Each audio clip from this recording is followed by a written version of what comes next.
is that? Yee! We getting it, boy. What's good? You know who it is. It's your boy, Jay in the Bay. Your baller back again. Smells like football season. Yo! Whoa, whoa!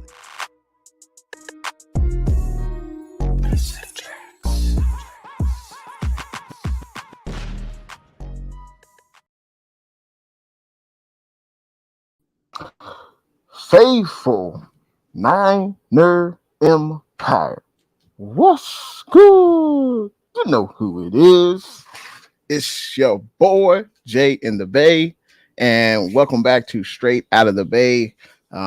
We only have two of us here tonight. To my right, we have Bay Area Baller. Amin the Dream and Kelts Chronicles cannot make it tonight, but hopefully they will get better. But it's a two-man show tonight. We're still going to rock it out. We hope everyone had a great weekend. And it's an incredible 49ers weekend. It's a victory Monday, I should say. The 49ers starting the season off 4-0 with the victory over the division rival Arizona Cardinals, 35-16. But first, Eric, aka Bay Area Baller 18. How are you doing on this victory Monday, man? How are you doing? Hey, Jay, I'm feeling great. I was at that game yesterday. Shout out to cousin Matt. Hit me up and said, hey, I got some tickets. Let's slide through. I'm going to swoop you up. So shout out to Matt. I was there yelling my tail off. It was a dominant performance. I saved a little bit of the voice because I know we had the show coming up today, but I'm feeling great. The stash is coming in, Jay. As I told you a couple weeks ago, I'm not shaving the stash until the Niners drop a game. If they drop a game. Right. The stash is growing. It's looking good. Man, that was an incredible victory over the AZ Cardinals. So many, accolades that came from that game, whether it's CMC's touchdowns, Brock Purdy's completion percentage. 49ers scored 30 points again in another game. Like it's exciting to watch 49ers football again. What a time to be alive, right? I mean, watching 49ers football, being a fan.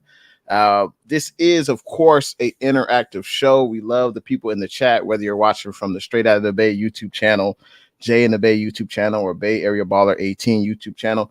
Feel free to let us know what you thought about the game. We love seeing people in the comment section. Looks like we have Deneen, we have Daniel in the building. We have NYCE. What's good to everyone that's in the chat right now? We will be reading chat comments all throughout the show.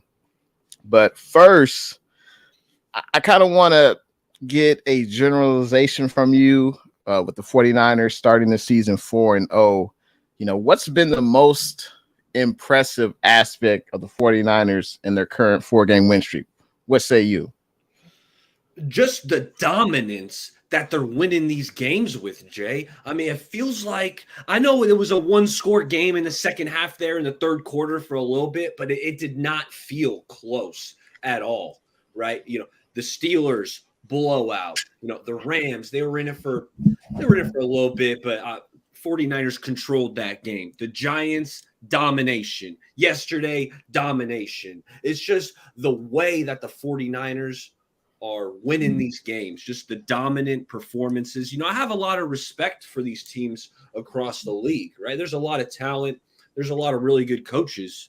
But, man, I feel like the 49ers, they really haven't been tested, Right. Not saying that, they haven't played anybody good, but it's just they're just dominating these teams, Jay. And I think that's the biggest surprise to me. No, absolutely. And I think that's kind of what I've been hearing so far through the first 4 weeks of the season is that the Niners haven't really played anyone, but we know the NFL makes the schedule. We can only beat who's in front of us, and there's still NFL teams.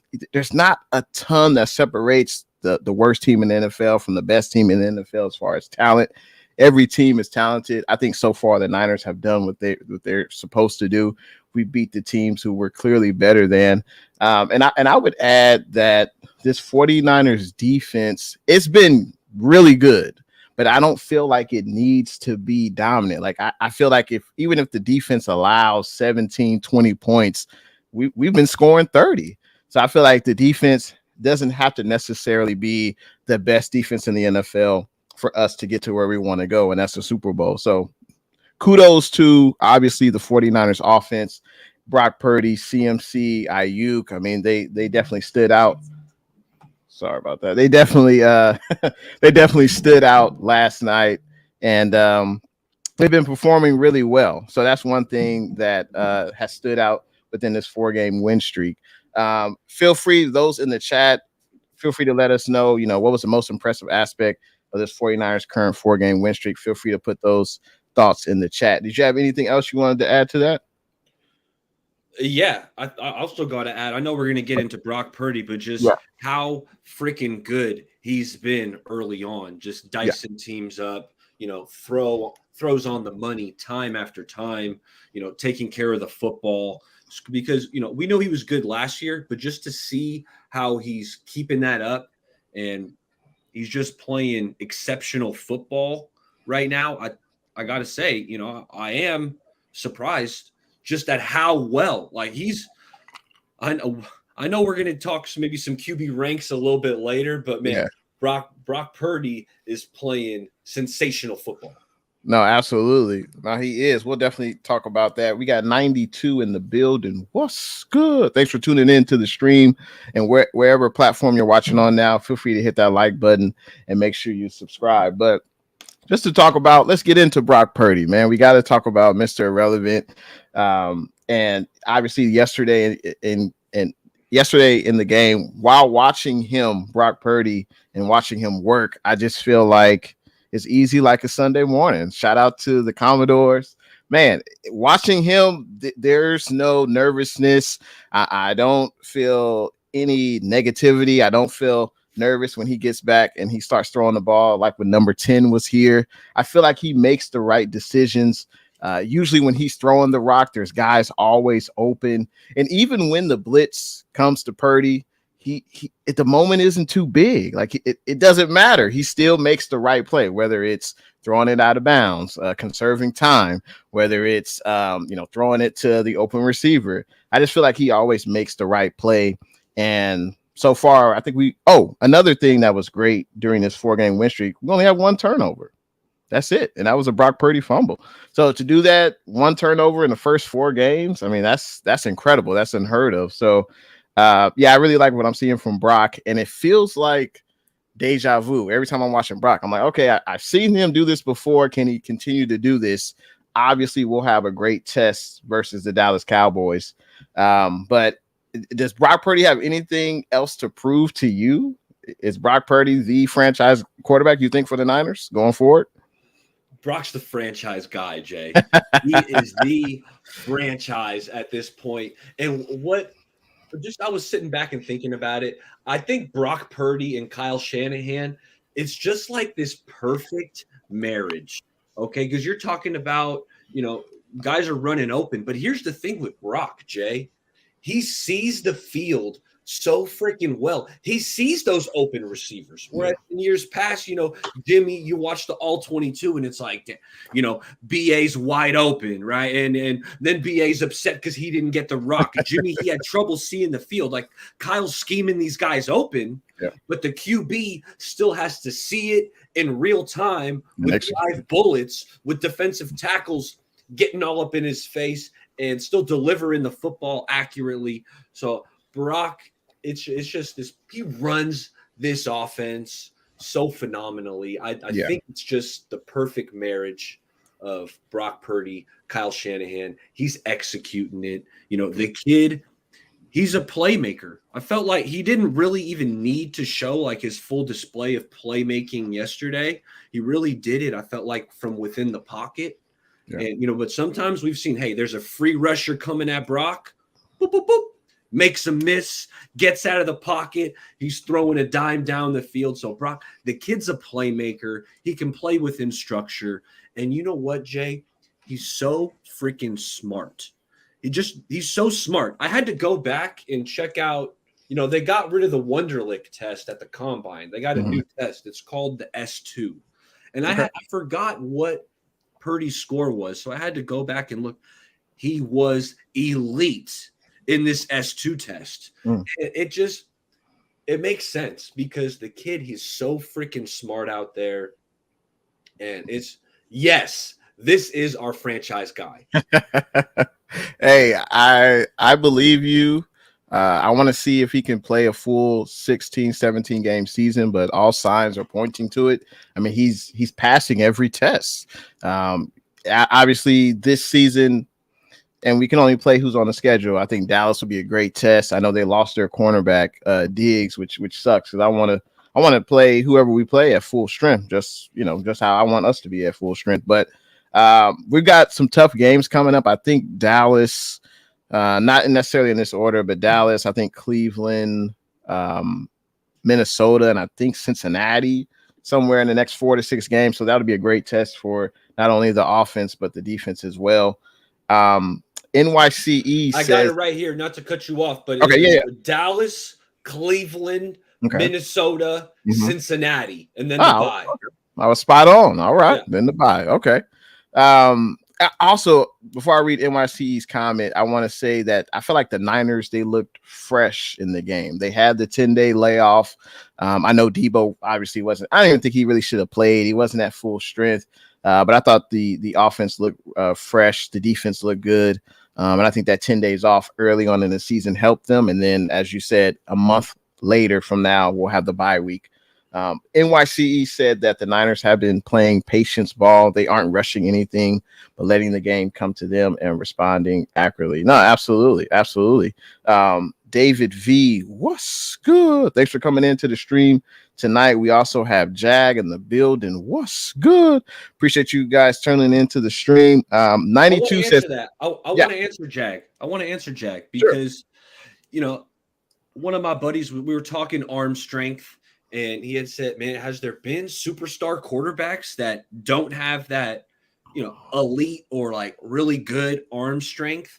And Drew Brees was the first name that came to mind, and Drew Brees is even smaller than Brock Purdy. And then, another example it was Matt Ryan. Matt Ryan had always had a bit of a noodle arm. He didn't have a cannon back there. Yeah. But to answer Jag's question, he does remind me a bit of Drew Brees, from an accuracy perspective, the touch he puts on the football. Drew Brees, Hall of Famer, top 10 all time. Definitely statistically, right? Jaguar, I see some of it with Drew Brees. Man, that's a hell of a comparison. Drew Brees, like you said, Hall of Fame quarterback, won a Super Bowl with the Saints.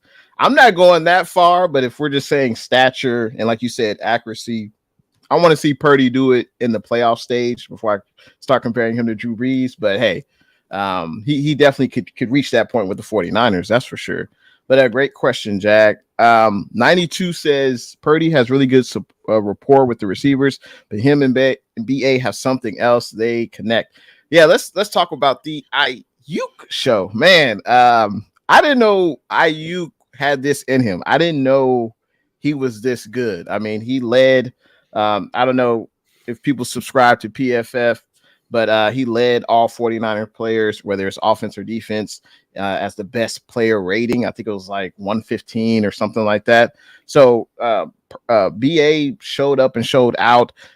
He was making big plays. He was running routes down the field. And as Eric mentioned him, Purdy saw it and actually delivered a throw and executed the pass. So that's something that's good to see, that Shanahan is trusting Purdy to read the field, make the necessary throw, and BA is the beneficiary of that. He's making big plays in the passing game. It's exciting to see. I felt like, unfortunately, we got to compare to number 10. I just felt like we didn't see these plays. We didn't see these routes, or at least being executed. So BA's had a hell of a game yesterday. Obviously, he was battling that shoulder injury, but he had 6 catches, 148 yards. And I didn't see this type of performance coming from BA this season. I'm not going to lie. I mean, what's your impressions of Ayuk so far this season? And hey, the Niners are going to have to pay this man in the offseason, man. So what are your thoughts on him? Ayuk, he's a star. He Yeah. is a star, Jay. And, coming into the year, I don't know if I would have called him a really good receiver. Now I'm saying he's a star. He's winning these routes downfield. You also got to give props to Kyle Shanahan because he's scheming it up. But he's getting so much separation, Jay. I mean, I'm sitting at this game yesterday, and it was like I was having flashbacks. It was like BA 40-yard crosser, BA 30-yard crosser, BA 35-yard crosser. It's like, did I just am I watching this happen over and over again? And my boy's like, yeah. He's just dominating these defensive backs, creating tons of separation, and Purdy's hitting these open throws. So Brandon Ayuk, he is putting himself in the elite tier of wide receivers. When you want to talk Justin Jefferson, Jamar Chase, BA, he ain't too far behind. I would agree. I would say he's, top 10, top 12 based off this season alone, based off the first 4 games, I would say, of the best wide receivers in the NFL. And I guess Ayuk just needed a quarterback that can get him the ball consistently for him to shine. And it's great that we're seeing him shine. And hopefully the 49ers can extend him in the offseason. 92 says we're finally starting to see the pass design intelligence of Shanahan. Purdy is the franchise. All right. Hey, I like that. We also have Rick Diaz in the building. What's good? He says, long time no see. It has been a minute. I'm glad you could catch the live. If you guys are enjoying the stream, feel free to hit that thumbs up button and make sure you subscribe to Bay Area Baller and, of course, Jay in the Bay. We appreciate it. We got to talk about this defense. I thought they played pretty well. Did they give up some plays? I mean, I think they gave up 2 90-yard plus drives. And I thought the cool thing about that was it really didn't matter. As long as the Niners can score over 30, it really doesn't matter. If the Niners can hold teams to 20 points or less, I think we're going to be in every game. But did any player stand out to you and actually we'll come back to that, but did any player on defense stand out to you at all? Anyone that would, deserve a game ball? Absolutely. Okay. Being at the game, one thing coming into the game, when I'm there's some things that I want to lock in on. And one of them was the D line. I wanted to see if we were going to use that 5-man front that we had been mixing in, right? It's relatively new. I didn't see it at all yesterday. I didn't see any of the 5-man front. But that being said, I was still locked in on the D line. And the guy who jumped out to me watching from the sideline was Javon Hargrave.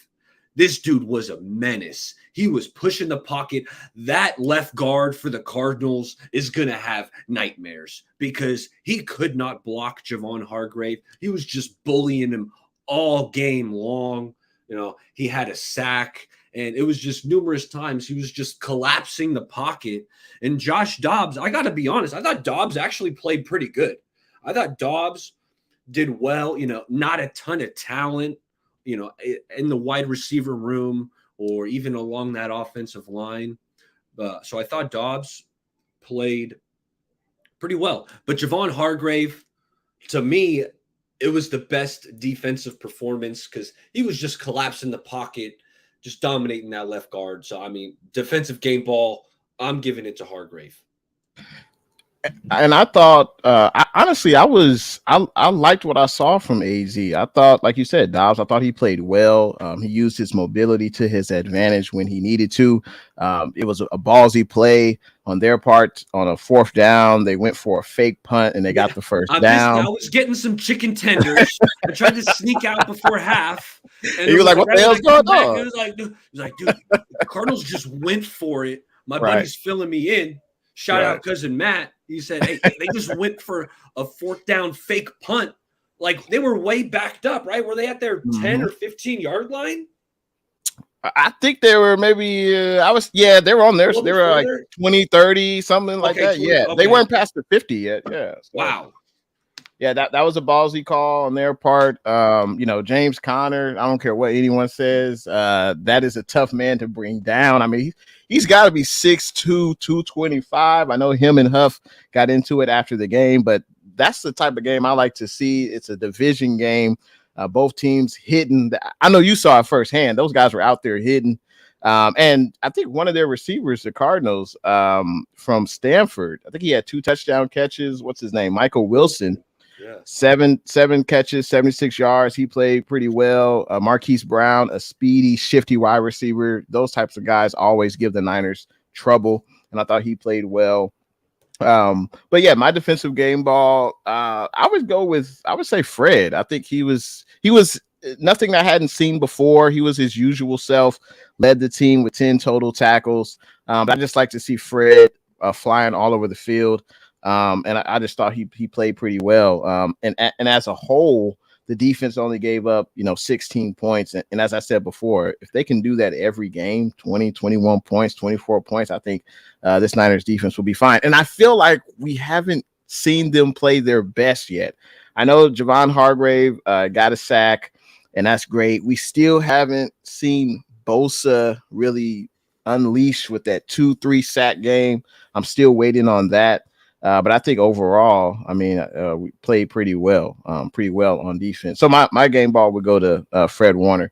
Anyone in the chat, feel free. We're going to go back to the offensive side of the ball. I forgot to ask you, E, about your offensive game ball, but we'll go back to that.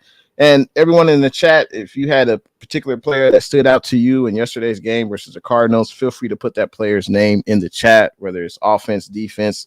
Go ahead and give us both players on either side of the ball. So let's go to the offensive game ball. I guess I'll go first. Where do you begin? I think I'm gonna go with number 13, Brock Purdy, who continues to impress. 20 of 21. I don't remember the last time a Niners quarterback only had 1 incompletion.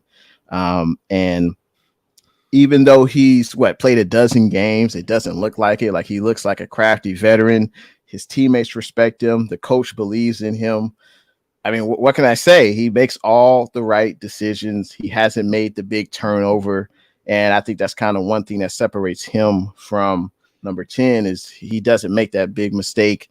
And he's conscious. Like you said, he's very, very smart. He's conscious of the small things. Oh, let me throw this ball away to conserve time right before the half so we can get Moody in here for a field goal kick.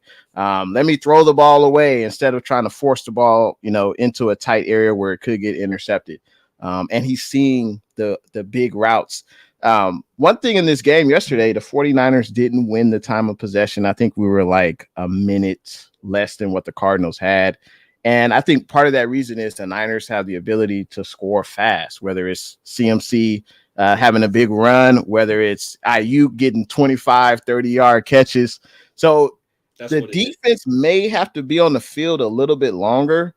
But I think this team can win running the ball, having a 15, 17 play drive, or scoring in 5 plays. So I think we've seen this new. Yeah. Which is new, Jay. Yeah. Well, not a ton of these chunk plays, at least not in the passing game, coming from 10. But now with 13, the chunk plays, man, yesterday they were in abundance. And the chunk plays aren't Debo catching the ball behind the line of scrimmage and running for 50, 60. Like, I feel like we still have that in the bag, but we don't necessarily have to rely on that. We can hit Ayuk deep. I love that he's included Kittle in this offense. I know he didn't have a big game yesterday, but before that, Kittle had some big plays. I think Kittle had a huge catch on 4th down in this game, and that's something that I love, that Kyle Shanahan is aggressive on 4th down. So my offensive game ball, Brock Purdy. Who you got? Man, I gotta go. I gotta take the cop. It's not a cop out, but Christian McCaffrey. I got the shirt on, Jay. He had the 4 touchdowns.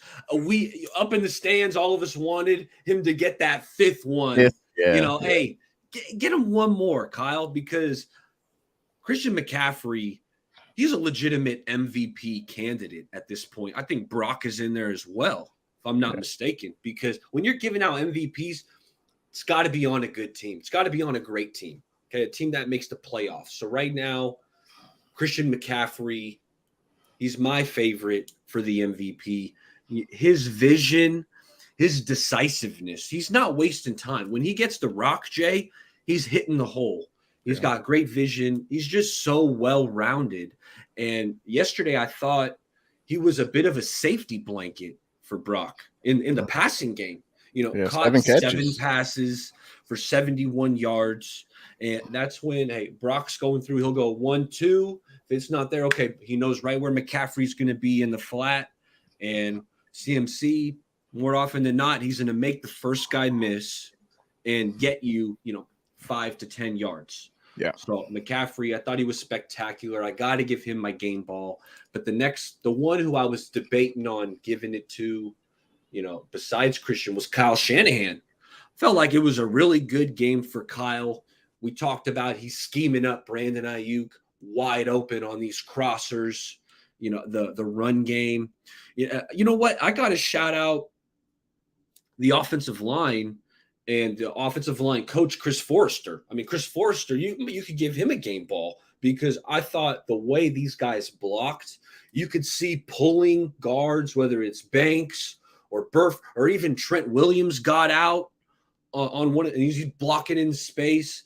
So really, there's a plethora of these guys on offense you could give the game ball to. Kyle, I thought he was on his A game, but I got to go with CMC, man. The MVP. Yeah, CMC has been incredible. I know Skip Bayless says, 11 from heaven in regards to Micah Parsons, but I think Christian McCaffrey is really, really from heaven. I know he starred at Stanford. It's great to have him back in the Bay Area, repping the red and gold with the Niners. And, that was a hell of a trade for John Lynch to pull off in getting CMC. And I know there was a lot of, did you overpay for an often injured running back? But I think it's definitely paid off so far. And he's leading all running backs in, the running back categories. For instance, he's first in rushing touchdowns with 6, first in rushing yards with 549. He's averaged 117 rushing yards per game, which is first. And he's also has 7 total touchdowns, which leads all running backs through the first month of the season. So he's having an incredible year. And I know we got some people that play fantasy football. I mean, if you got CMC on your squad, I know you're pretty happy with his production. That's for sure. So yeah, CMC, hell of a back. I got to ask you, I've been asking some of my family members who aren't Niners fans, is CMC the best running back in the NFL? And they all look at me side-eyed and making excuses that we've got all this abundance of talent. So in your opinion, is CMC the best running back in the NFL? If you could choose any back, would you choose CMC? Yes. I'm picking Christian McCaffrey. I'll tell you, the only other guy who I might have even considered, and he got injured a couple weeks ago, Nick Chubb. I love Nick Chubb. I think he's just just a pure runner of the ball. I think Nick Chubb is better than McCaffrey, but McCaffrey gives you so much more because you can put him in the slot and he's Wes Welker. Right. Like it's just he's got that rare ability with the ball in his hands, the coordination to make these catches, make guys miss. So I love Chubb. He's banged up. Hopefully he'll get back because I'm just a big fan of his. But Christian McCaffrey, he's the best back in the game right now. Hey, I would agree with you wholeheartedly. 92. Appreciate the comments, man. Yeah, I have a YouTube channel, Jay in the Bay. Feel free. You can subscribe to me there. I appreciate that, man. Appreciate your support. KD, what's good? How you doing tonight, KD? Hope all is well. KD says hello, Jay in the Bay and Bay Area baller. We got to get into some injury news that occurred. I saw a report about an hour ago. So you were at the game. I didn't even know he was in the game. John Feliciano. What was he playing? I got to be honest. That one slipped past me. I did not see Big John in the game. I can't give you much there. Can't give you much. Well, they say he suffered a concussion during the game, so it could have been on special teams, um, or maybe like in a garbage like time a along the field offensive goal line. unit. I imagine he's Right, out right. there, for like field goals. You're right. Yeah, and some special Could have been teams could have been there. something like that. So Debo Samuel, he still got the ribs and knee issue. Kyle Shanahan said that he is day to day. So I would imagine he'd probably be limited all week. Won't He didn't practice look much. right.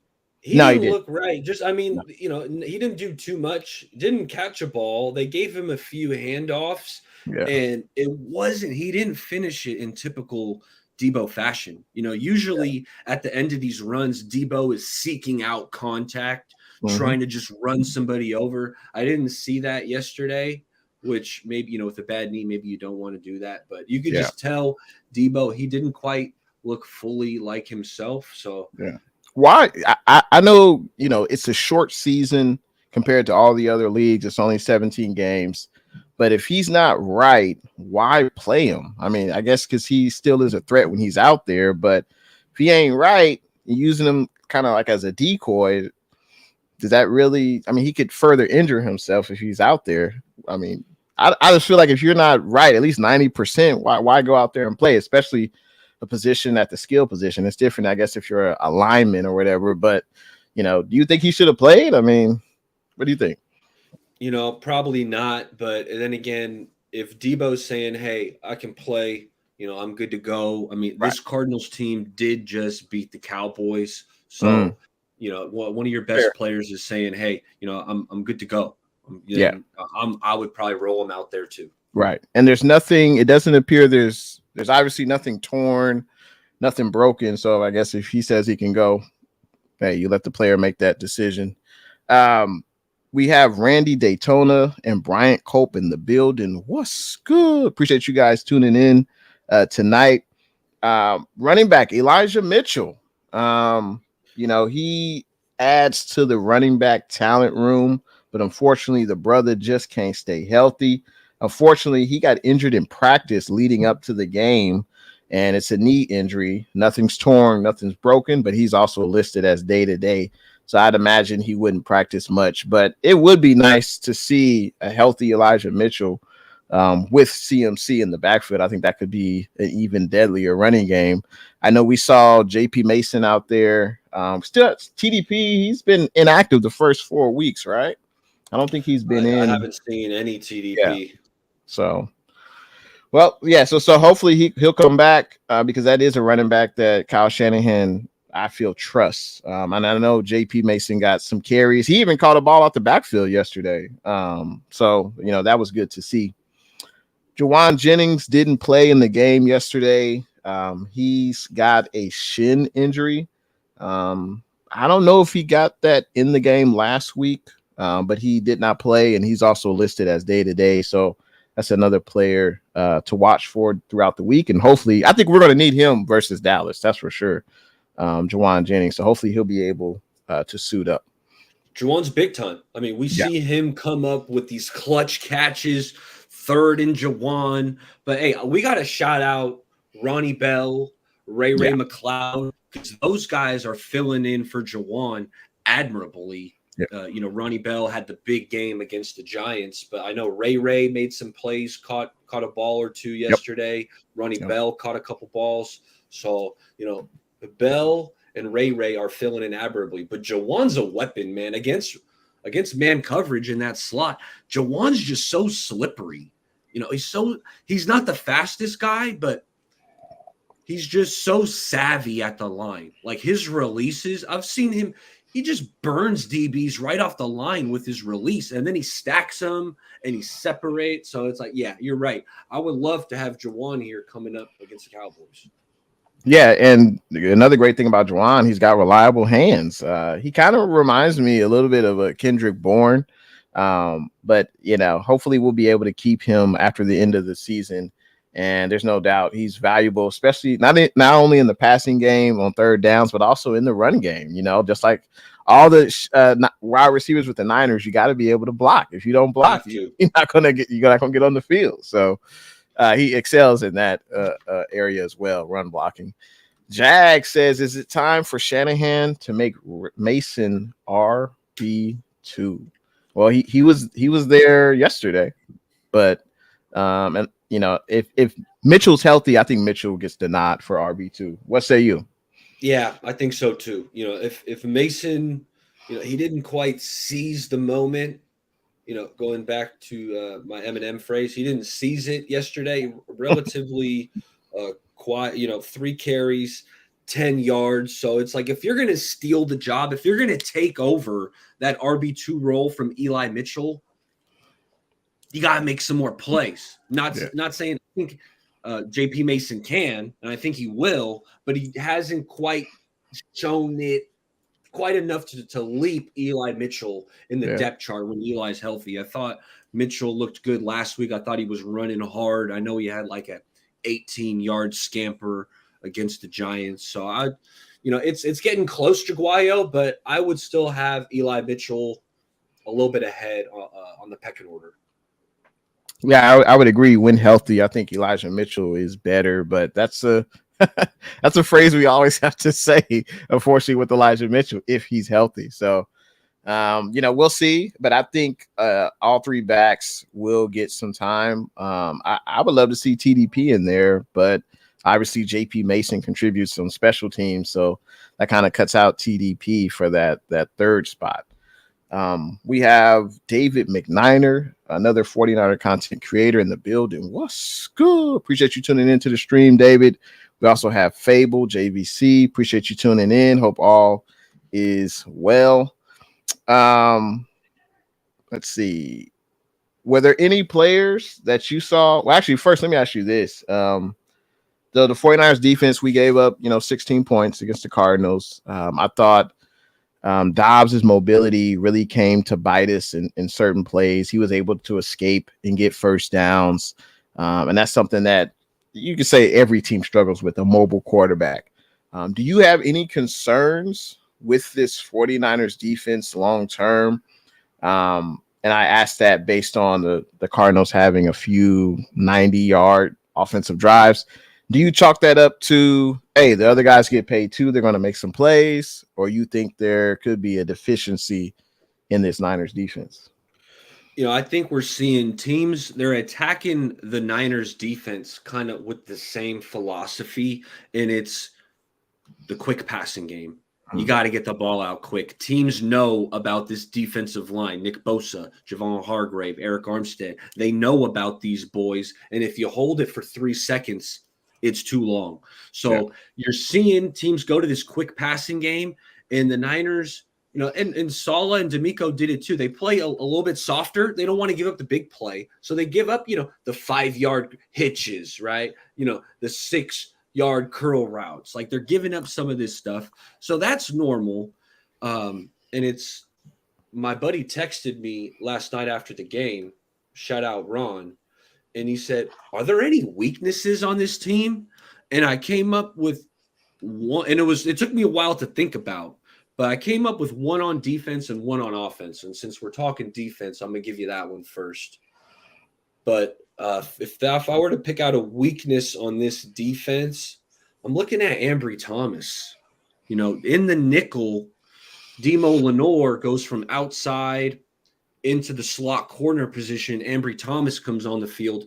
You saw him get burnt by the rookie Wilson down the sideline, and it was just like a little like curl and go, a little hitch and go, and Ambry bit on it, and he doesn't have the recovery speed. So, it's like I'm nitpicking. I think this defense is playing really freaking good, but if you ask me what's the weakness on this defense right now, I'm looking at Ambry Thomas and that cornerback position opposite Charvarius. Yeah, I would agree with you. That's definitely, an area to improve. I thought Ambry had a pretty good camp because I know Ambry was, I guess you could say he fell out of favor with the past defensive coordinator, D'Amico Ryans. And I thought he had a new slate with the new defensive coordinator, Wilkes. And I thought he played pretty well in training camp. He made the team. But he hasn't, he'll get beat definitely on a double move. And like you said, he doesn't have the speed to recover. So that is a problem. Also, with Wilkes' scheme, it's going to allow a lot of those short throws to be completed because we want to just wrap up and tackle and not give up the big play. But I think that's also something with this defense. You rarely see them in zone coverage give up that big play. Now, if it's in man, it's definitely more of a possibility. But I think the defense, the secondary, definitely could have. Definitely, we could add another cornerback, maybe get a PS2. I don't know what that would require in draft compensation, but I wouldn't be surprised if the Niners stick with what we have in the secondary, unless there's like a major injury. Hopefully not.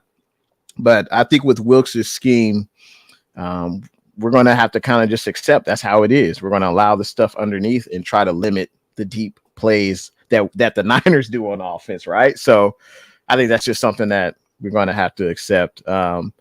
G12, hot diggity dog. What's good, man? Hopefully you're doing all well. Thanks for coming into the stream.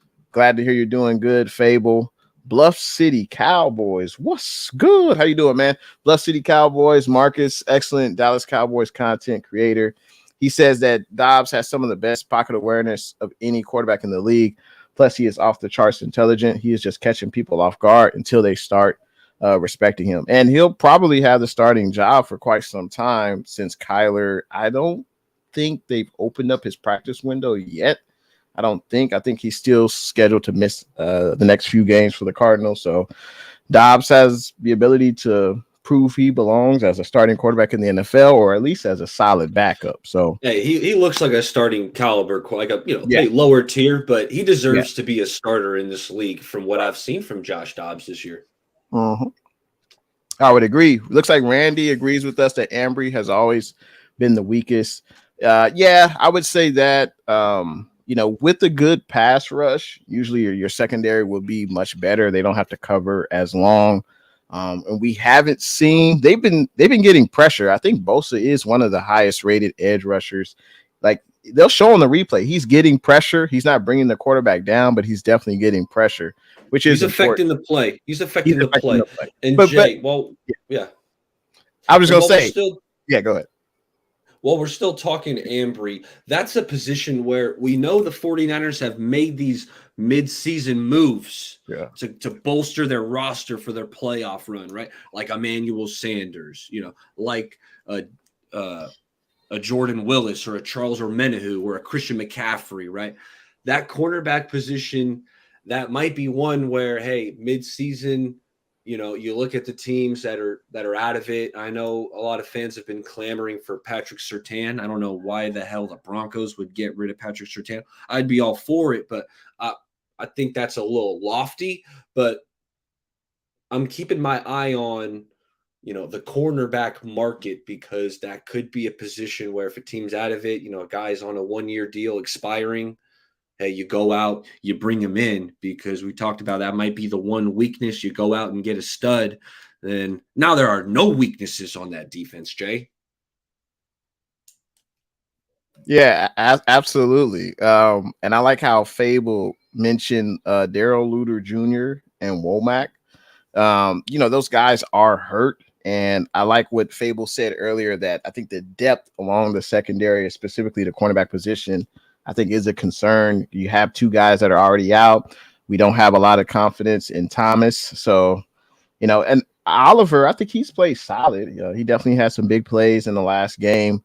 But, I think definitely we could get better. And that always seems like a position where we always get an injury or two every year. It seems like it, unfortunately.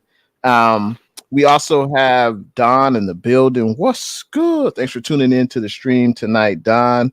Let's see, G12. He's got a question for us. He says, so after yesterday's game, player stock up or down? What says you, Barry or Baller? What names come to your mind? Yeah, stock up is like pretty much the whole freaking team. Like the offensive line, stock up. I thought they blocked really well. Christian McCaffrey, stock up. Brock Purdy, the stock is way up. Brandon Ayuk, stocks in the solar plexus. If you want the stock down, I stock down. Ambry Thomas, he got toasted, gave up a TD, but it's like at this point we're kind of nitpicking. Yeah. If Debo looks a little banged up, didn't look like he was moving right yesterday. I guess you could go mini stock down. I don't think it's a long-term stock down because we all know how talented Debo is, but right now I don't think he's at full health. So maybe a little bit stock down on Debo. Colton McKivitz. I mean, is it stock down? It might just be stock is what it is. Gave up another sack yesterday. Juszczyk in the sack McKivitz gave up. Juszczyk slowed down the defensive end, like chipped them. So Yeah. McKivitz is getting help, and then Gardanchik, whatever this dude's name is, just does a spin move right around Colton McKivitz, and he didn't even touch him. It's like, Colton, dog, you gotta block him. Get your hands on him. So that's my stock up, stock down for you right there. Hey, but you got to pay some respect to Gardiak. I mean, I think he leads the Cardinals in sacks. I think he's got at least 4. So I didn't see him in the scouting report before the game. And he beat Trent one time too. He beat Trent, and had a pressure. I don't know if he definitely beat Trent around the edge. So maybe that dude's just like a low key baller who's going to be like a household name soon. But it's like, Colton, come on, dog. Hey, he showed off that spin move. He looking like Dwight Freeney or something, man. I mean, he showed it out. I love me some Dwight Freeney spin moves. Absolutely.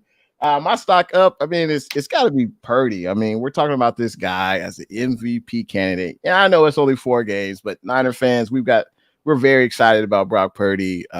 He's just exceptional at everything. Doesn't make the big mistakes. So it's definitely a huge stock up on Purdy, on CMC, on Ayuk. Stock down. Other than the guys that we've already mentioned, I can't.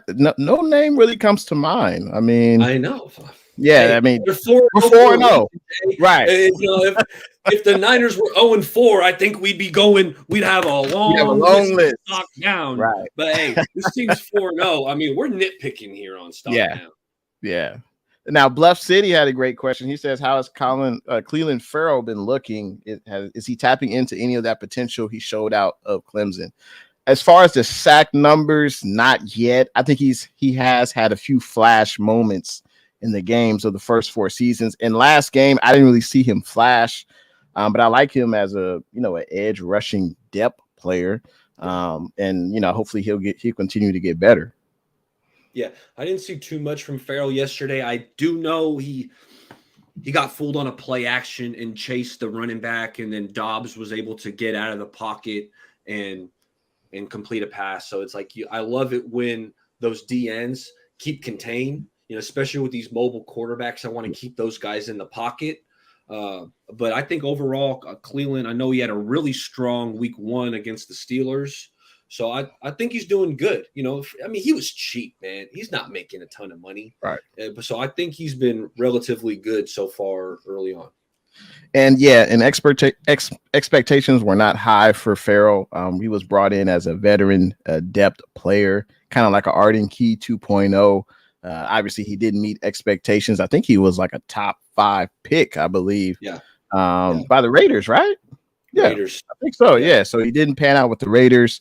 And so hopefully he can, get a half a dozen sacks, get him another contract in the offseason. But I think he's a solid edge depth player, but we're not expecting him to, lead the team in sacks or anything like that.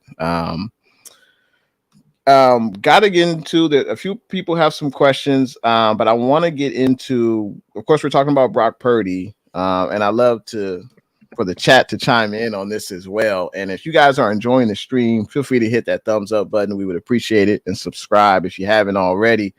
But which quarterbacks, would you take over Brock Purdy? And it's crazy that we're even asking this, but that speaks to how well he's been playing through his dozen games that he's played in a Niner uniform.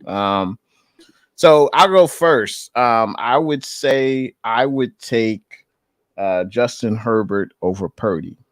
Who would you say? Who's the next player you would take over Purdy? Yeah, I'm gonna go Patrick Mahomes. Patrick I'm Mahomes. gonna take Patrick Mahomes. Yeah. And we have the Last Second Sports in the building. What's good? Appreciate you tuning in to the stream tonight. And I would Hey go. Jesse, Yeah. Jesse. I got to fill you in. Last Second Sports, the stash. It's because I haven't shaved the stash since this season started, and I said, hey, the stash. I feel like there's some good vibes with it. I'm not shaving it off till the Niners drop a game, and that's if they drop a game. Yeah. No, absolutely. And I think you should keep it. I think it's good luck for the 49ers, clearly. So I would go with Jalen Hurts. Who would you go with next? Yeah. And Jay, I don't know if you want to, but I sent you a message on Twitter because I did QB tiers in the off season where I listed every starting quarterback. I see it. I put them into QB tiers, and this was before the season started. So some things have changed. Really? Yeah, because I don't see Purdy. Where's Purdy? Purdy's on there. Oh, come on now. I wouldn't do my dog. Oh, yeah, I see. Okay, I see. I had He's in third tier. I got fourth tier. Well, because Mahomes is in a tier of his own by himself. But, right. But right now, I'm Jalen Hurts. I'm not even sure if I would put Jalen Hurts over Brock Purdy right now. Okay, so Ballers, let me read it. In Ballers quarterback tier, he's got Pat Mahomes at the top. He's got Burrow. He's got Josh Allen next. Then Herbert, Lamar Jackson, Jalen Hurts. Those are his top 6. So Tua. Would you take Tua over BP? That's tight. That's tight. Yeah. Those two are close. No. If I think those two are neck and neck, I'm a side with my boy, right? I'm a Niner fan. So if I think they're even, I'm leaning Brock. Who's the next name you said? So I said Trevor Lawrence. No. He's flat out not playing as good as Brock Purdy right now. I'm looking at kind of this season, maybe with some recency bias. So let me just tell you, it's a very short list of quarterbacks I'm taking over Brock Purdy. Okay, I'm Patrick Mahomes. Yep. Josh Allen, Justin Herbert, Lamar Jackson, and I'll give the edge to Hurts, but so that's 5 guys who I got ahead of Brock Purdy right now. And that's it. That's it. I would agree with you. I would agree. I think Tua, and as Fable kind of mentioned, he's got the head injury history, so obviously, that's an issue, huge issue. But I don't see how you could pick 6 quarterbacks over Purdy based on the dozen games that Purdy has played starting at quarterback for the Niners. I just don't see it.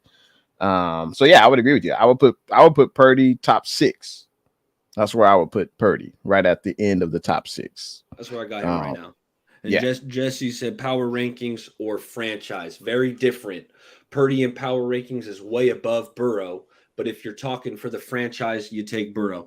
I'm looking at this exercise as like a right now this season, and this is not the Joe Burrow that we've come to know and come to love. The calf is severely hampered Joe Burrow. The mobility, his ability to extend plays, which is one of the best things he can do, his ability to throw on the run. He's getting the ball out super quick. And I think a part of that is he doesn't want to get hit, or he knows if he gets flushed out, he's not going to be able to run away from a defensive end. So I'm looking at it as a right now, and Brock Purdy looks way better than Joe Burrow right now. Yeah, no, I would agree. I would definitely agree with that. But long term, obviously, if both players are healthy, I think most people would say Burrow. I would have to. Coming into the year, Joe Burrow he's in my second tier. So I had him and Josh Allen in that second tier right behind Mahomes. Yeah, but right now things have changed. Absolutely. It is a fluid situation. I gotta say, what's good? We got Shay Martinez in the building. Appreciate you tuning in. We also have Sacrifice TV Gaming, man. I hope all is well. We have Blank in the building. He says Farrell got smacked with the chop block. Okay. We got to get into the Sunday night football game, prime time, against them good old Dallas Cowboys. And if you're in the chat right now, feel free to drop in a key to victory for our 49ers this Sunday night against them good old Dallas Cowboys. And E, let's start off with you. Give me one key to victory for the 49ers to win over the Cowboys, and also feel free to give me a score prediction. You got to block that front. You know, the Cowboys, they got one of the best defenses along with the Niners in the league. You know, you start off with Micah Parsons, who I believe got nicked up. I think came up with a knee injury after this week, or with the ankle. I don't think it's super serious, but maybe enough to slow him down for a week, or maybe we'll see. You got to expect Micah Parsons to play. And then a guy who doesn't get talked about enough, you know, it feels like he's been just a really good freaking player for like a decade, is DeMarcus Lawrence. You know, so they got those two bookends, and, you know, Jonathan Hankins is a big boy in the middle. You know, yeah, they did lose Diggs, you know, who's a playmaker at the cornerback position, but it's like, hey, they still got Stephon Gilmore. You know, they still got Malik Hooker, who I think is a good safety. You know, Deron Bland is a good player. You know, their linebacking core, Leighton Vander Esch, he's been around. So there's, you know, Stephon Gilmore's a really good player outside. It's a talented defense. Offensively, you know, Dak Prescott, this guy's turnover prone. Yeah. You know, he will turn the ball over. And Tyron Smith is banged up, that offensive line, I don't know if he's going to be back or not, but that offensive line is not 100% healthy. So if you're saying Nick Bosa is going up against a backup, I like my chances there. You know, I think the Niners are going to get a pick or two off of Dak. I would say, okay, let's get back to keys to victory. Stop Tony Pollard. Key number one. Tony Pollard, he's a dynamic running back. That dude, he's really talented. His acceleration, like I hate the Cowboys, but I like Tony Pollard. I was able to scoop him up on a couple teams because he's just really freaking talented. He's got that burst, that acceleration, the vision. So key number one, you got to stop Tony Pollard. No, absolutely. I was thinking, is he going to mention Tony Pollard? Because he had me nervous in the playoff game last year against the Cowboys, because he was running really well against us.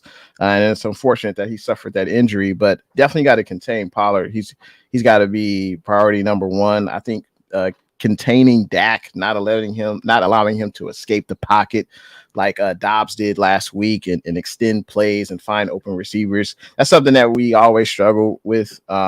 But I think containing Pollard, containing Dak, that's going to be huge for us. And I think Brock Purdy's going to have to continue to not turn the ball over. I think that'll go a long way in securing a victory for the Niners. Got to say, what's good? We got Sean Tuber in the building, man. Thanks for tuning in to the stream. Now we got some insider news from Bluff City Cowboys. He says that Tyrone probably won't be playing the big. Is he's still at left tackle, right? Or did they move he's him locked right? in at left tackle. He's locked in at left. Okay. Yeah. Okay. So that's interesting news. Okay. Shea Martinez says a key to victory is keeping Hargrave healthy and fired up. All right. Hey, he's looked so freaking phenomenal this year. Javon Hargrave, he's been worth every penny. Well, I think he has 3 sacks on the year already, but it's the chaos that he's causing, collapsing the pocket. I mean, that lower half is so thick and so strong that he's bullying these guards. Yeah. Pause. And he's dominating. He's a force to be reckoned with. It is big time acquisition that is paying dividends. No, I agree, man. He's as advertised, money well spent. And I think it's helping Javon Kinlaw. I mean, I know we're not expecting much from Kinlaw, but I think, hey, Kinlaw comes in and plays 20, maybe 22 snaps, maybe 15 snaps, takes on double teams, is able to. He's been getting after the quarterback as well. So, hey, it's great all around to have a collaborative unit that guys come in and they can still produce. So. Definitely exciting to watch. Shea feels that Pollard cannot run through the middle no more. Okay. Yeah, it'll be interesting to see. I mean, he looked pretty good last year when we played him. Jag says the key is getting at least 150 rushing yards to control the clock. All right. And CMC has been averaging, I think, 117 rushing yards a game. So we can definitely get that. Bluff City had a key. He said, run in the C gap. Our linebackers can't get there, and our ends outside of D-Law are undisciplined in the run game. Okay. All right. Well, we'll see if Shanahan exploits that. Because I know Bluff City's on his game. I know he watches the Cowboys religiously, so he knows them inside and out. So let's see. Oh, what was your score prediction? And feel free, if you're in the comments right now, feel free to drop your score prediction of the Niners and Cowboys game this Sunday night. You know, the question is, Jay, are the Niners going to get to 30 again? Right? They got this streak of putting up 30 points on the board. They're playing, already mentioned it, you know, one of the top defenses in the league. So, you know, I think the streak gets broken. I think it's going to be a Niners win, and I'm going 27-21.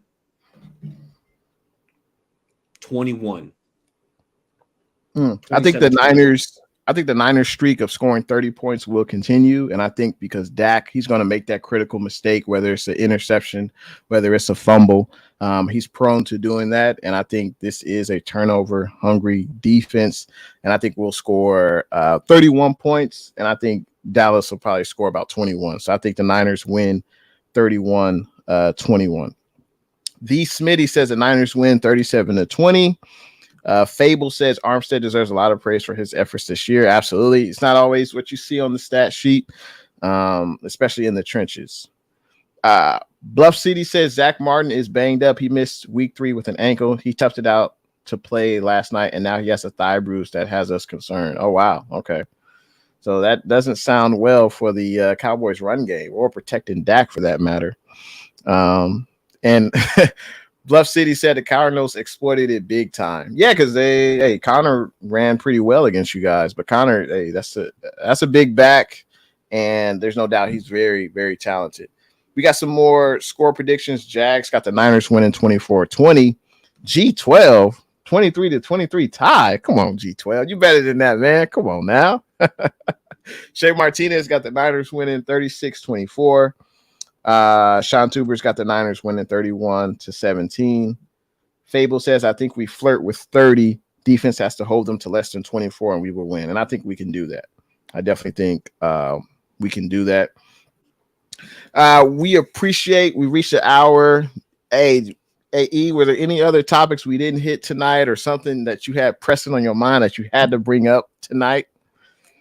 Hey, Jay, you know, I always look forward to Mondays talking ball with you. You know, shout out to Kelts and Amin. You know, hopefully we get those guys back next week. I know they wanted to be here, but, you know, hopefully they make it back next week. You know, looking at just from a statistical perspective, the Cowboys, they got the second least amount. They're giving up the second least amount of passing yards, meaning that their pass defense has been really good. Only the Browns have given up less passing yards than the Cowboys. And that goes back to that defensive front we were talking about. They're really good on the defensive side of the ball. But yards per carry, Jay, the Cowboys are giving up 4.6 yards per carry, which, you know, it's bottom 10. It's like bottom 7 in the league. So they're giving it up on the ground a little bit, at least from a yards per carry perspective. So, you know, maybe that ground and pound approach might be the way to go. And then once you start running the ball, right, what does that open up? Starts opening up the play action. So let's look for the Niners to continue this ground game. Christian McCaffrey, hey, man, you know, I think he's an MVP favorite right now, and let's feed that man. No, absolutely. It's going to be a heavy dose of CMC at Levi's. Can't wait for Sunday night. We may have overlooked someone in the quarterback power rankings, though. I have to bring this to your attention. Please. Someone said Jared Goff has been balling. Have we missed Jared Goff in the tier? Have we missed him? Is he better than Purdy? No. He's not. Hey, shout out to Jared Goff. I work in Berkeley. He's a Cal Bear. I got love for my Bears. Shout out A-Rod. But no, Jared Goff, there's levels to it. And Jared Goff, while he is playing some of the best ball of his career, and he does get a big-time weapon back in Jameson Williams. So, the Lions, if you're looking at, NFC contenders, right? It's the 49ers, it's the Eagles, it's a clear top two. And then after that, I think it is the Lions next. If you're asking me who's the third best team in the NFC, I'm gonna say Lions. That pass rush has been getting after it. Aiden Hutchinson, and they're, like I said, they're getting Jameson Williams to add to, Amon-Ra St. Brown, and this kid in the slot, Sam Laporta. I'm a big Laporta guy. At pre-draft, I was telling people Sam Laporta, he's like a Dallas Clark clone. Right, the former Indianapolis Colt great, and I feel like some of that is coming to fruition because we're seeing Laporta. The kid's a playmaker at the tight end position. That being said, there's levels to it, Jay. Absolutely, and I would say their offensive line is legit. They love to run the ball with Montgomery 30 plus times. I don't know what they're doing with Gibbs. I guess they're bringing him along slowly, but. Hey, if the team's willing to run the ball 30 to 35 times and play solid defense, and Goff doesn't make the bad decision, the interception, they're going to be in some games. They could win that NFC North division, but as you said, I think they will. Yeah, absolutely. Hey, we appreciate everyone tuning in to the stream tonight. We appreciate it if you hit that thumbs up button, if you subscribe to Jay in the Bay Area Baller 18, Kelts Chronicles, the Dream, Straight Out of the Bay. We got all those channels. Can't wait till we come back next Monday night, reacting to the Cowboys and Niners game. Hopefully Amin and Kelts can join us as well. But yeah, we appreciate everyone tuning in, especially if you left comments. We love to interact with you guys. So, hey, any last words? Bay Area Baller 18. Do you have anything going on your YouTube channel this week that you want people to tune in? Hey, the floor is yours. Hey, make sure you guys are subscribe to the channel. I've been going live. Yesterday I was at the game, so I didn't go live with Larry, but usually you can catch a post-game show on my channel as well as Larry's, and that's right after the game concludes. So make sure you subscribe to the channel. I might mix in something, Sundays and Mondays, I'm live every time, Sunday, Monday, I'm going to try to mix in a show here later on in the week. But hey, Jay, I always have a blast talking with you. I look forward to it every Monday, and the chat was live. So we appreciate all you dudes in the chat. Hey, absolutely. Like Fable says, I love that you guys keep up with the comments. It's hella interactive, and I love it. Yeah, that's what we strive for. And I got to admit, it's a little bit easier to do when there's, only two people, streaming. But hey, we appreciate it. Love to have people watch the stream and contribute. That's what it's all about. But yeah, man, I'm looking forward to the game this Sunday night. Can't wait for it. It's on prime time. It's the only game that's going to be live, and I can't wait to see the Niners and Cowboys rivalry again. And yeah, man, I think the Niners going to take care of business though, and we will see you guys back next Monday night. Hey, go Niners.